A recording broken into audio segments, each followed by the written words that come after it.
नमस्कार, मी प्राची लुडबे.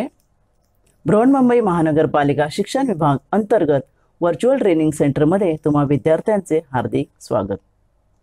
कोविड-19च्या कालावधीत शिक्षणाची गाडी रुळावरून घसरू नये हा हेतू लक्षात घेऊन बृहन्मुंबई महानगरपालिकेने देशभरातील सर्व विद्यार्थ्यांना घरी बसून दर्जेदार शिक्षण प्राप्त व्हावे यासाठी एज्युकेशन फॉर ऑल इनिशिएटिव्ह अंतर्गत BMC एज्युकेशन हे चॅनेल सुरू केले आहे. मुलांनो, तुम्हाला या चॅनेलचा नक्कीच लाभ होईल. आज आपण इयत्ता 10वी गणितमधील एक महत्त्वाचा पाठ पाहणार आहोत. चला तर पाठाला सुरुवात करूया. मी प्राची लुडबे.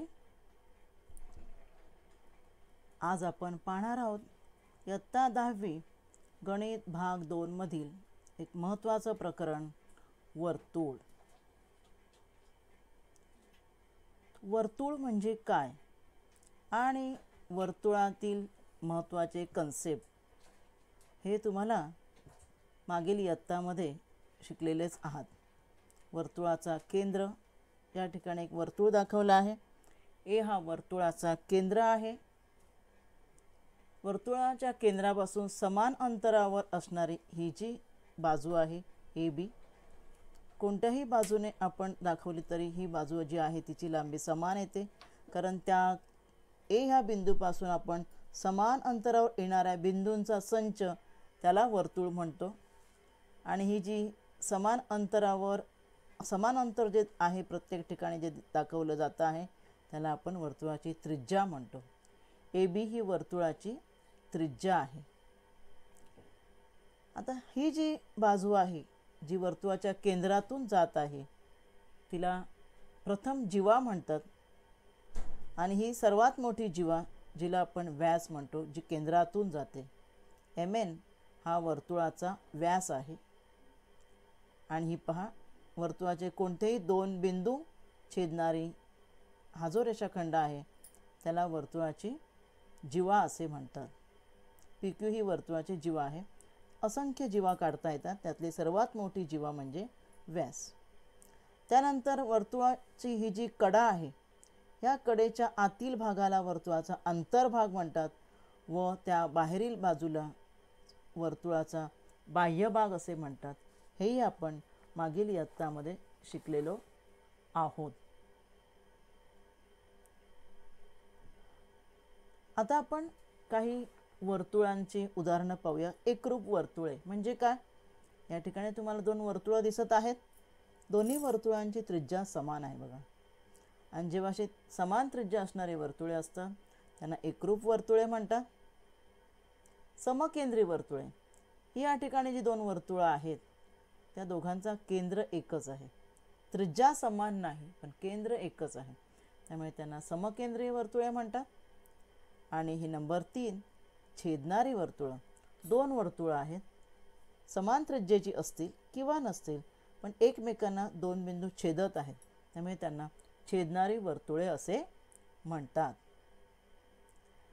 आता वर्तुळाची जी जीवा आहे तिचे काही गुणधर्म आपण मागील इयत्तामध्ये शिकलो आहोत, इयत्ता 8वी व 9वी मध्ये. ते काय गुणधर्म आहेत पाहूया आपण. पहिला गुणधर्म आहे वर्तुळाच्या केंद्रातून जीवेवर टाकलेला लंब जीवेला दुभागतो. उदाहरणार्थ ही आकृती पहा. या आकृतीमध्ये हा वर्तुळाचा केंद्र O पासून B पर्यंत हा जो रेषाखंड आहे तो जीवेवर लंब आहे बघा. AC ही जीवा आहे आणि हा रेषाखंड अगदी बरोबर लंब आहे. आणि ह्या लंबामुळे ह्या जीवेचे जे दोन भाग झाले आहेत ते जर तुम्ही मोजलेत तर त्या दोन्ही भागांची लांबी समान असेल, AB व BC ची. आणि त्यामुळे हा लंब जो आहे तो एक तर लंब आहे, 90 अंशाचा कोन करतो व जीवेचे दोन समान भाग करतो. म्हणजे जीवेवर टाकलेला लंब जीवेला दुभागतो, हा एक जीवेचा गुणधर्म आहे. बघा या ठिकाणी AB आणि BC समान असतील आणि तोच गुणधर्म जर उलट केला, व्यत्यास म्हणतात, तर काय असेल? तर वर्तुळाचा केंद्र आणि जीवेचा मध्य म्हणजे जीवेचा मध्यबिंदू यातून जाणारा हा आपण रेषाखंड जर काढला आणि नंतर जर कोन मोजला तर तो कोन 90 अंशाचा असणार आहे. ह्याला म्हणतात जीवेच्या गुणधर्माचा व्यत्यास. की वर्तुळाचा केंद्र व जिवेचं मध्य यांना जोडणारा रेषाखंड जिवेला लंब असतो. आणि ह्या उदाहरणाचा उपयोग करून किंवा ह्या गुणधर्माचा उपयोग करून आपण अनेक उदाहरणं सोडवू शकतो, ज्यामध्ये तुम्हाला ह्या उदाहरणात जिवा दिली असेल आणि हा जो लंब दिला असेल तर त्रिज्या काढा, किंवा त्रिज्या दिली असेल, हा लंब दिला असेल, जिवेची लांबी काढा. इथे हा OBC हा काटकोन त्रिकोण तयार होतो, ज्यावर तुम्ही पायथागोरसच्या प्रमेयाचा वापर करून विचारलेली बाजू तुम्ही काढू शकता.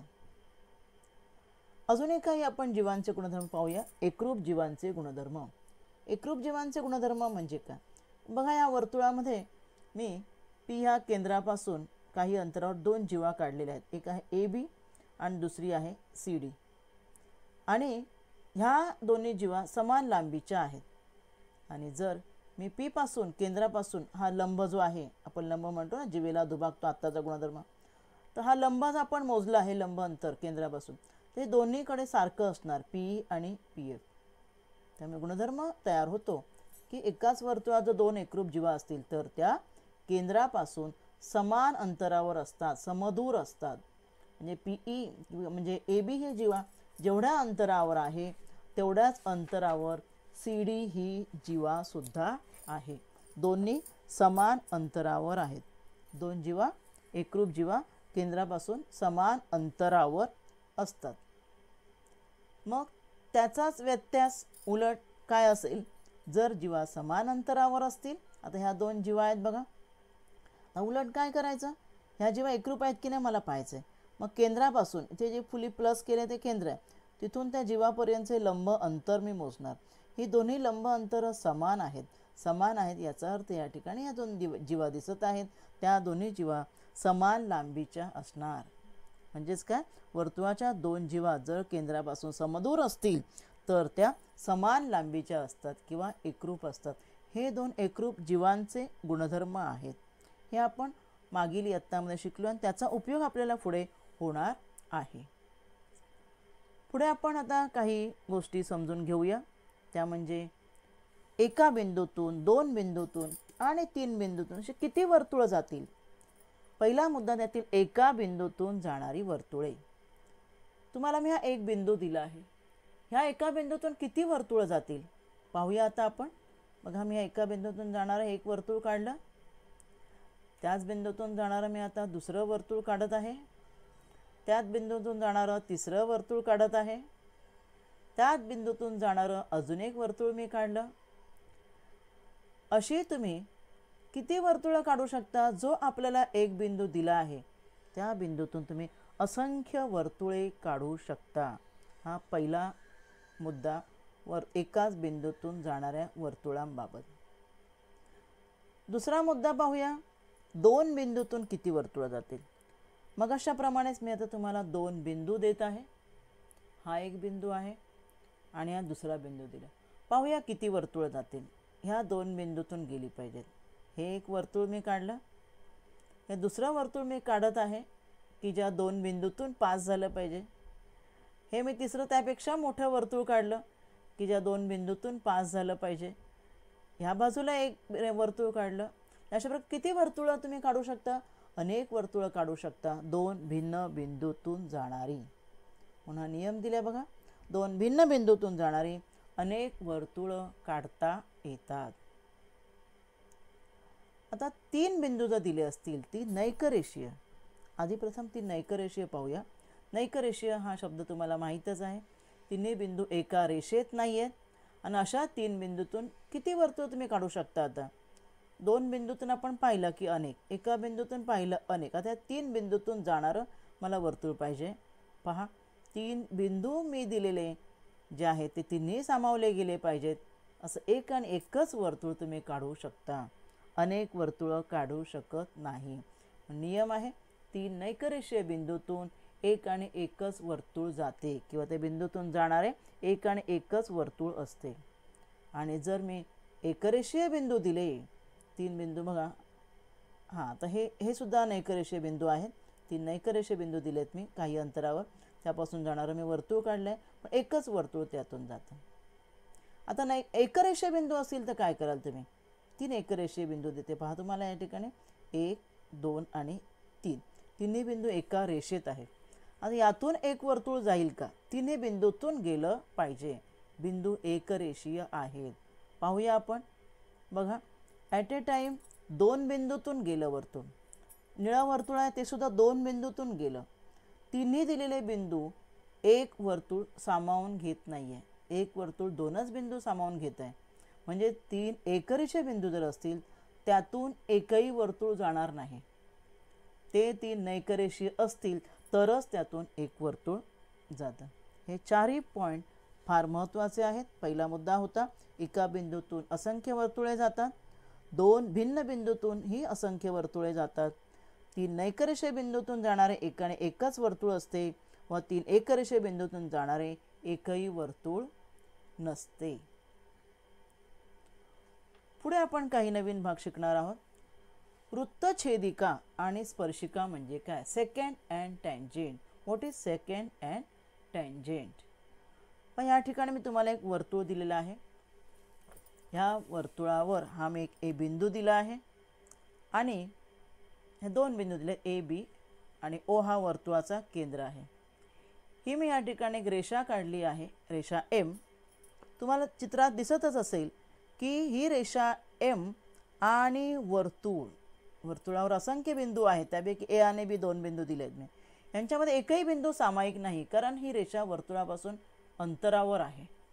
त्यामुळे रेषेचे बिंदू आणि वर्तुळाच्या बिंदूमध्ये एकही बिंदू सामायिक नाही। त्यामुळे ही रेषा वर्तुळाला छेदतही नाही किंवा वर्तुळाला स्पर्शही करत नाही, म्हणजे ही छेदिकाही नाही व स्पर्शिकाही नाही। आता ही दुसरी रेषा बघा, ही दुसरी रेषा जी आहे ती वर्तुळाला स्पर्श करून जाते आणि वर्तुळावरील आणि रेषेवरील एक बिंदू बी हा सामायिक आहे, म्हणजे बी हा बिंदू हा रेषेवरही आहे, त्या रेषेचं नाव आहे एन व तो बिंदू वर्तुळावरही आहे। आणि अशी ही जी रेषा आहे तिला वर्तुळाची स्पर्शिका असे म्हणतात। एम ही रेषा स्पर्शिकाही नाही किंवा छेदिकाही नाही, पण एन ही रेषा वर्तुळाची स्पर्शिका आहे।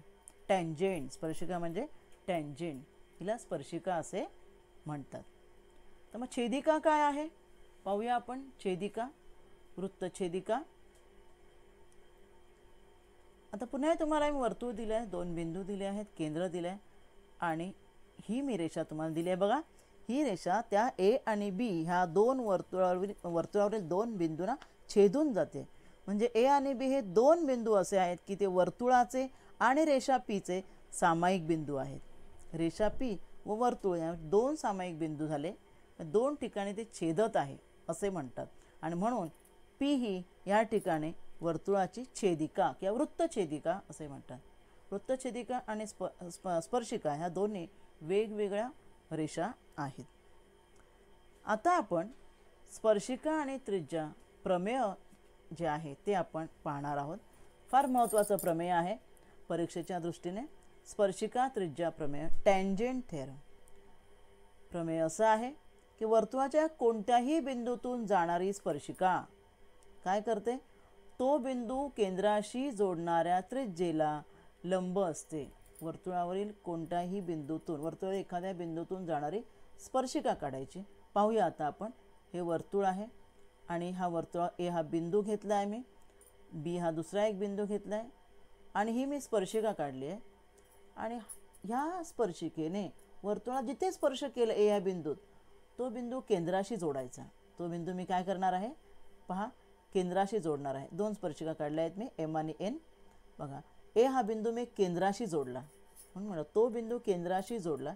जोडल्यावर तुमच्या लक्षात येत असेल की ह्या ठिकाणी हा जो कोन होतो, इथे हा कोन जो आहे म्हणजे ही जी हा आपण जे जोडलेली रेषा म्हणजे हा त्रिज्याच आहे नाही का, त्यामुळे ह्या ठिकाणी एच्या ठिकाणी जो कोन होत आहे हा 90 अंशाचा कोन होतो आणि म्हणून याला स्पर्शिका त्रिज्या प्रमेय म्हणतात की स्पर्शिका ज्या ठिकाणी स्पर्श करते त्या ठिकाणी तुम्ही त्रिज्या काढलीत तर ती त्रिज्या आणि स्पर्शिका नेहमी लंब असणार आहेत। 90 अंशाचा कोन दाखवला बघा, काटकोन। या ठिकाणी सुद्धा ही स्पर्शिका, ती त्रिज्या आपण जर काढली तर ती त्रिज्या आणि स्पर्शिका परस्परांना लंब आहेत। हे फार महत्त्वाचं प्रमेय आहे, स्पर्शिका त्रिज्या प्रमेय. म्हणजे या ठिकाणी रेषा एम जी स्पर्शिका आहे ती त्रिज्या ओ एला लंब आहे. तसेच रेषा एन ही सुद्धा त्रिज्या ओ बीला लंब आहे. आणि ह्या प्रमेयाचा पुढे उदाहरणं सोडवताना आपल्याला उपयोग करायचा आहे. आता पाहूया स्पर्शिका त्रिज्या प्रमेयाचा व्यत्यास म्हणजे काय? Converse of tangent theorem. Converse काय असेल? आता जे आपण वाक्य पाहिलं त्याच्या उलट, की वर्तुळाच्या त्रिज्येच्या बाह्य टोकातून जाणारी, बरोबर, आणि त्रिज्येला लंब असणारी रेषा ही स्पर्शिका असणार आहे. मग अशी आपण काय पाहिलं? स्पर्शिका ज्या ठिकाणी स्पर्श करते ती त्रिज्येला काय असणार आहे? लंब असते. मग आता पाहायचं आहे ही जी रेषा आहे वर्तुळाच्या बाह्य टोकातून जाणारी आणि त्रिज्येला ती काय आहे? लंब आहे.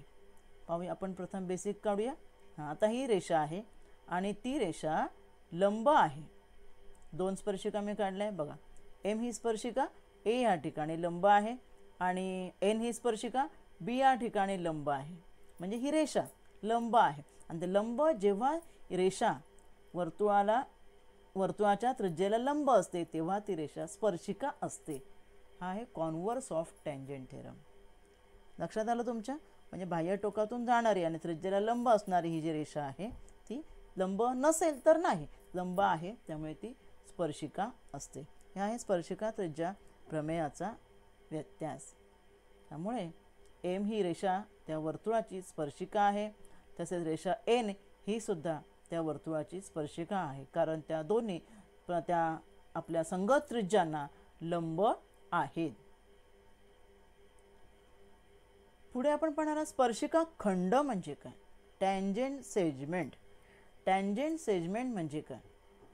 वर्तुळाच्या बाह्य भागामध्ये समजा एखादा बिंदू दिला तर त्या बिंदूतून किती स्पर्शिका काढता येतील? पाहूया आपण आकृती. वर्तुळाच्या बाह्य बिंदूतून वर्तुळाला 2 स्पर्शिका काढता येतात. वर्तुळावरील जो बिंदू होता आपण मागील आकृतीत एकच स्पर्शिका काढता येते. हा मी सी हा बिंदू वर्तुळाच्या बाह्य भागात दिला आहे आणि या बाह्य भागातून किती स्पर्शिका निघतील बघा.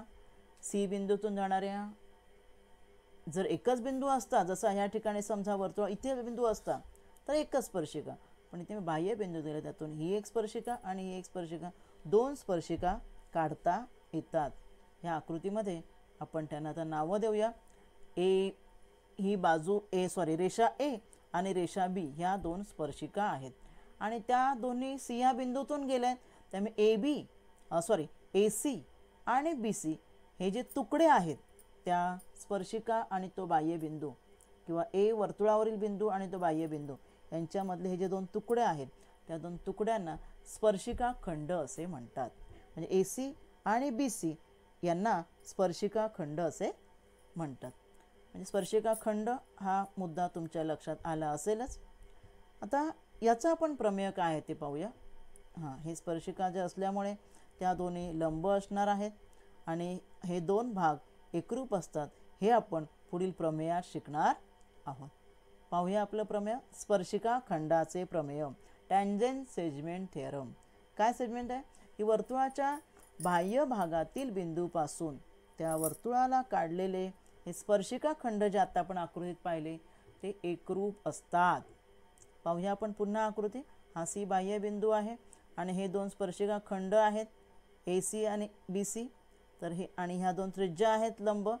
तर प्रमेय असं आहे की ए सी आणि बी सी हे स्पर्शिका खंड एकरूप असतात. हे प्रमेय. तर ह्या प्रमेयाची सिद्धता आपण पाहूया. कसं सिद्ध करायची की हे 2 रेषाखंड जे आहेत ए सी आणि बी एकरूप, ते कसं सिद्ध करायचं त्याचं प्रमेय आपण पाहूया. स्पर्शिका खंडाचं प्रमेयाची सिद्धता पाहूया आपण. ही आकृती मी तुम्हाला पुन्हा दिली आहे. या आकृतीमध्ये आपल्याला हे सिद्ध करायचं आहे की पी डी आणि क्यू डी हे स्पर्शिका खंड आहेत ते एकरूप आहेत हे सिद्ध करायचं आहे. मग त्यासाठी आपल्याला प्रथम हा त्रिकोण पी ए डी, आकृतीतला त्रिकोण पी ए डी व त्रिकोण क्यू ए डी हे एकरूप आहे दाखवायचं. कसं दाखवणार? तुम्हाला माहिती आहे बाकोबा, कोबाको बाबाबा, कर्णभुजा प्रमेय ह्या कसोटींचा वापर करून आपण दोन त्रिकोण एकरूप दाखवू शकतो. यातली कोणतीही एक कसोटी वापरून. आणि ते कोणती कसोटी लागू पडते पाहूया आपण. या त्रिकोणामधील जे घटक एकरूप आहेत, दोन्ही त्रिकोणा संगत घटकांची एकरूपता पाहूया आपण. बाजू PA एकरूप बाजू काय येणार? बाजू PA एकरूप बाजू QA. का? कारण त्या दोन्ही त्रिज्या आहेत. त्या दोन्ही त्रिकोणांच्या बाजू आहेत पण एकाच वर्तुळाच्या त्रिज्या आहेत. एक आपण गोष्ट पाहिली एकरूपता. AD बाजू, बाजू AD एकरूप बाजू AD, कारण ही जी बाजू आहे ती काय आहे? सामायिक बाजू दोन्ही त्रिकोणांची, बरोबर. ही झाली सामायिक बाजू. आणि नंतर हा कोन APD एकरूप कोन AQD. का? स्पर्शिका त्रिज्या प्रमेय पाहिला आपण. स्पर्शिका त्रिज्या परस्परांना लंब असतात. पहा, तिन्ही घटक जे आहेत ते हे दोन त्रिकोण एकरूप असल्याचं सिद्ध करतात. आता कोणते घटक आपण घेतले? हा कोन 90 अंश, 90 अंशासमोरील बाजू कर्ण आणि ही बाजू त्रिज्या. त्यामुळे हे दोन त्रिकोण PAD व त्रिकोण QAD कुठल्या? कर्णभुजा प्रमेय ह्या प्रमेयानुसार एकरूप झाले. आता त्रिकोण एकरूप झाले त्यामुळे ह्या त्रिकोणाच्या ज्या उरलेल्या दोन बाजू आहेत, जे स्पर्शिका खंड आहेत PD व QD, हे सुद्धा दोन्ही एकरूप असणार, कारण एकरूप त्रिकोणांच्या ह्या उरलेल्या संगत बाजू आहेत. अशा प्रकारे स्पर्शिका खंडाचं प्रमेय जे ते आपण इथे सिद्ध केलेलं आहे. तर आपण एक उदाहरण पाहूया. दिलेल्या आकृतीमध्ये केंद्र D असलेले एक वर्तुळ आहे आणि या वर्तुळाच्या कोन ACB च्या बाजूंना, ACB हा जो बाजू आहे त्यांना A आणि B मध्ये स्पर्श करते. हे वर्तुळ, हा कोन जो आहे ACB च्या बाजूंना A आणि B मध्ये म्हणजेच ह्या स्पर्शिका आहेत आणि ह्या स्पर्शिका खंड आहेत AC आणि CB. कोन ACB 52 डिग्री दिलेला आहे. कोन ACB म्हणजे हा जो कोन आहे तो दिलेला आहे 52 डिग्री. आपण पाहूया.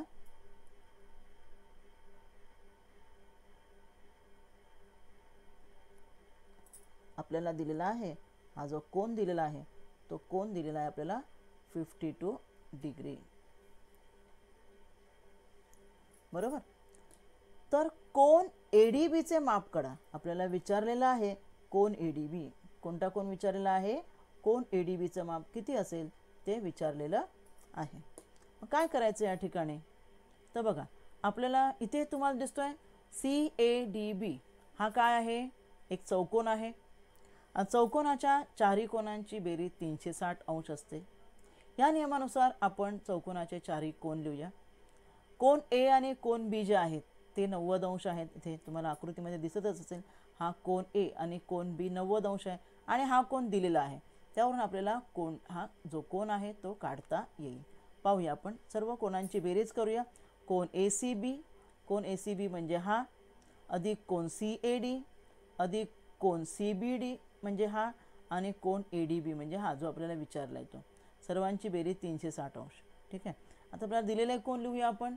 कोन ACB 52 डिग्री, त्यानंतर CAD आणि हा CBD हे दोन्ही 90 झाले आणि ADB आपल्याला हा काढायचा आहे. चौघांची बेरीज 360 अंश आहे. आणि आपण जे 90 कशावरून लिहिले? स्पर्शिका त्रिज्या प्रमेयावरून लिहिलेले आहे. तर कोन ADB सोडून उरलेल्यांची आपण बेरीज करूया. उरलेल्यांची बेरीज येते 232 बेरीज आलेली आहे, बरोबर 360. आणि आपण 232 ची बाजू बदलूया. 360 वजा 232 बरोबर 128 अंश. अशा प्रकारे या आकृतीमध्ये आपण उरलेला जो कोन विचारला आहे तो आपण काढलेला आहे. आता इथे हा प्रश्न आपण सोडूया. सोबतच्या आकृतीमध्ये केंद्र C असलेल्या वर्तुळाची त्रिज्या 6 सेंटीमीटर आहे. C असलेल्या वर्तुळाची त्रिज्या दिलेली आहे तुम्हाला 6 सेंटीमीटर. बघा, CA ही त्रिज्या आहे. रेषा AB या वर्तुळाला A बिंदू स्पर्श करत आहे, स्पर्शिका आहे. तर या माहितीवरून खालील प्रश्नांची उत्तर लिहा. प्रश्न काय विचारलेत बघा. कोन CAB चे माप किती अंश आहे? तर कोन CAB चे माप किती अंश असेल सांगा बरं. कोन CAB चे माप असणार आहे किती अंश असणार आहे? आपण लिहूया. इथे पहिला प्रश्न सोडवूया आपण. कोन CAB, मेजर कोन CAB आकृतीमध्ये आपल्याला दिसत आहे 90 अंश. का बरं?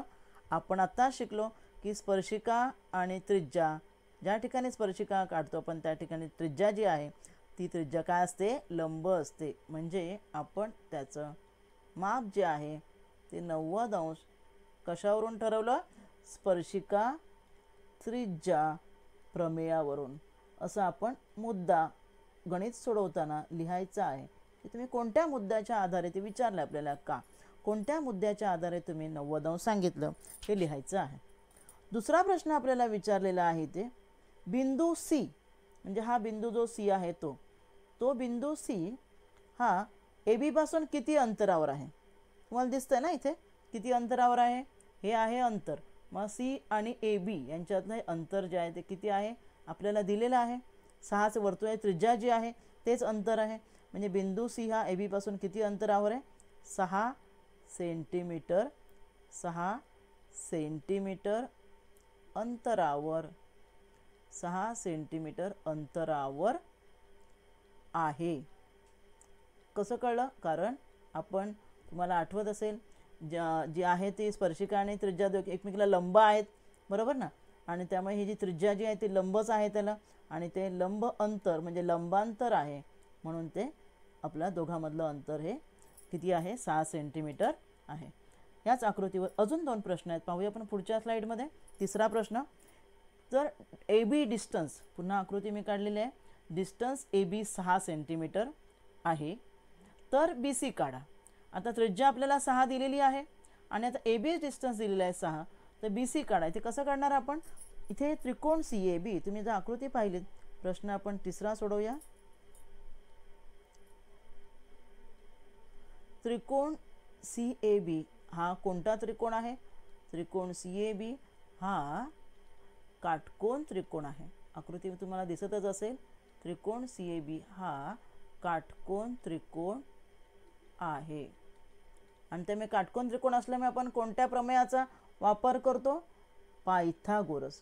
आपण पायथागोरस प्रमेयाचा वापर करणार आहोत. पायथागोरस प्रमेयानुसार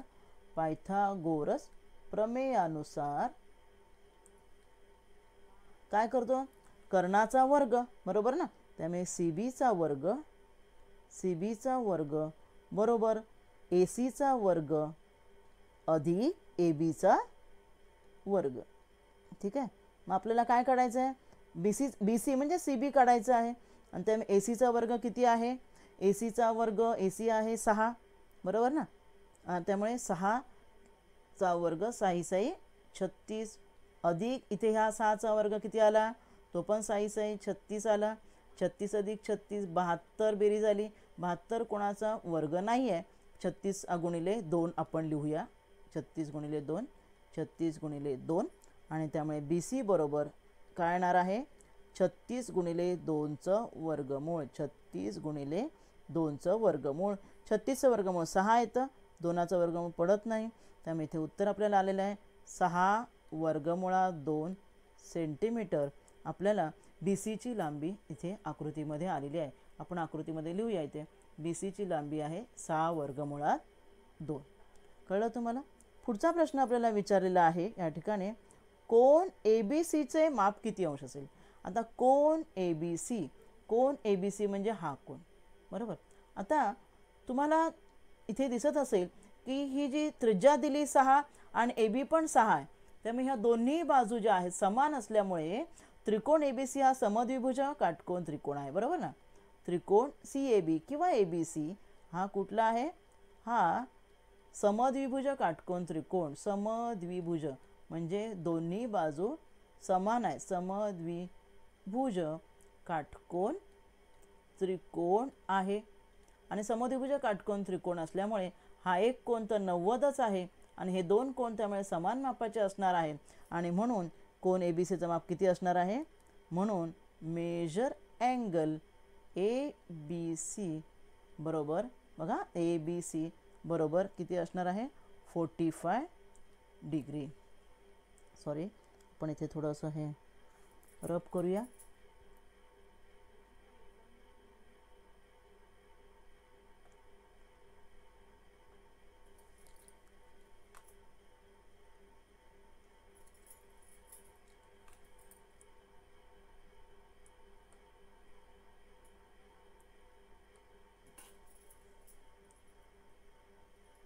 45 डिग्री असणार आहे. तुमचा हा प्रश्न पूर्ण लक्षात आला असेल. जाऊया आपण पुढच्या प्रश्नाकडे. पुढे अजून एक प्रश्न मी तुमच्यासाठी दिलेला आहे की शेजारच्या आकृतीमध्ये ओ केंद्र असलेल्या वर्तुळाच्या बाह्य भागातील आर ह्या बिंदूपासून दोन आर एम आणि आर एन हे स्पर्शिका खंड काढलेल्या वर्तुळाला एम आणि एन मध्ये स्पर्श करत आहेत. ओ आर दिलेली आहे 10. ओ आर म्हणजे बाह्य बिंदूचे केंद्रापासूनचे अंतर दिलेले आहे आणि वर्तुळाची त्रिज्या दिलेली आहे 5. ओ एम आणि ओ एन ह्या आहेत वर्तुळाच्या त्रिज्या. त्या वर्तुळाच्या त्रिज्या दिलेल्या आहेत 5 सेंटीमीटर. पहिला प्रश्न विचारला तुम्हाला स्पर्शिका खंडाची लांबी किती. स्पर्शिका खंडाची लांबी आपल्याला काढायची आहे म्हणजे हा एम आर आणि एन आर. आकृती तुम्ही नीट पाहिलं तर ह्या ठिकाणी हा 90 अंशाचा कोन आहे, बरोबर ना. हा 90 अंशाचा कोन आहे म्हणजे हा त्रिकोण ओ एम आर हा काटकोन त्रिकोण आहे, बरोबर. त्रिकोण ओ दोन्ही काटकोन त्रिकोण आहेत. आपण त्यातला एकाचा वापर करूया. ओ एम आर हा काटकोन त्रिकोण आहे आणि त्यामुळे आपण इथे पायथागोरस प्रमेय वापरू शकतो. म्हणून पायथागोरस आपल्याला जेव्हा काटकोन त्रिकोणाच्या दोन बाजू आपल्याला माहीत असतात आणि तिसरी बाजू जेव्हा माहीत नसते तेव्हा त्या ठिकाणी आपण पायथागोरसचं प्रमेय वापरायचं आहे. आणि त्यामुळे पायथागोरस प्रमेयानुसार ओ आर ही जी मधली बाजू आहे तो कर्ण आहे त्रिकोणामध्ये. त्यामुळे ओ आरचा वर्ग बरोबर त्रिज्या ओ एमचा वर्ग अधिक एम आरचा वर्ग, बरोबर. आता ओ एमचा वर्ग म्हणजे 5चा वर्ग 25, बरोबर. हां, आणि आपल्याला एम आर दिलेली नाही आहे. एम आर आपल्याला काढायची आहे. ओ आर जी आहे 10 आहे, 10चा वर्ग 100. म्हणून एम आरचा वर्ग बरोबर 100मधून 25 वजा केले असता आपल्याला उत्तर येणार आहे 75, जे 25 गुणिले 3 आहे. 25 त्रिक 75. त्यामुळे एम आर येणार आहे, एम आर बाजू येणार आहे 25 गुणिले 3चे वर्गमूळ. 25 गुणिले 3चे वर्गमूळ, 25चं वर्गमूळ 5, 5 वर्गमुळात 3 आपल्याला उत्तर आलेलं आहे एम आर. एम आर बाजू आलेली आहे 5 वर्गमुळात 3. मी या ठिकाणी लिहित आहे 5 वर्गमुळात 3. इथे ही बाजूही आलेली 5 वर्गमुळात 3 व एन आर सुद्धा आपल्याला 5 वर्गमुळात 3 आलेली आहे. आता आपल्याला पुढे काय विचारलं आहे बघा. त्याच गणिताचा पुढील भाग आहे, तोच प्रश्न आहे. आकृती तीच आहे. इथे तुम्हाला हे 10 कळलं, ह्या तुम्हाला त्रिज्या कळल्या, बरोबर. आणि आपण आता वरच्या एम आर आणि एन आर पण आपण काढलेली आहे 5 वर्गमुळात 3. आता आपल्याला कोन एम आर ओचे माप किती. एम आर ओ हा कोन विचारला. तुम्हाला 30-60-90 प्रमेय आठवत असेल. 30-60-90 प्रमेयामध्ये असं आहे की 30 मापासमोरील बाजू जी आहे ती कर्णाच्या निम्मे असते. या ठिकाणी हा कोन 90 अंश आहे. हा कोन जो आहे कोन एम जो आहे तो 90 अंश आहे आणि कोन 90 अंश असल्यामुळे हा जो आहे बाजू कर्ण 10 हा आणि कर्ण 10 आहे आणि ही बाजू 5 ही 10च्या निम्मे आहे. आणि 10च्या निम्मे असल्यामुळे त्या बाजूसमोरील कोन म्हणजे कोन एम आर ओ हा 30 अंश असणार आहे. म्हणजे आपण लिहिणार कसं, आपण त्याचं स्पष्टीकरण असं लिहिणार आहोत की बाजू एम ओ प्रश्न 2 साठी एम ओ जी बाजू आहे ती बाजू कशी आहे. एम ओ बाजू ओ आरच्या निम्मे आहे. ओ आर म्हणजे कर्णाच्या निम्मे आहे, बरोबर ना. 1/2 गुणिले कर्ण. आणि जेव्हा बाजू कर्णाचे निम्मे असते तेव्हा त्या बाजू समोरील कोन म्हणून कोन कुठला आहे तो एम आर ओ बरोबर किती असणार आहे 30 अंश असणार आहे. याच्यासाठी आपण कोणता गुणधर्म वापरला आहे 30-60-90 प्रमेय. त्या प्रमेयाच्या सहाय्याने आपण ह्या कोनाचं माप काढलेलं आहे 30 अंश. आलं असेल तुमच्या लक्षात. आणि त्यावरून आता आपण तिसरा प्रश्न पाहूया. तिसऱ्या प्रश्नामध्ये कोन एम आर एन पूर्ण कोन विचारलाय. हा पूर्ण कोन विचारलाय. त्यामुळे तर मेजर कोन एक मिनिट.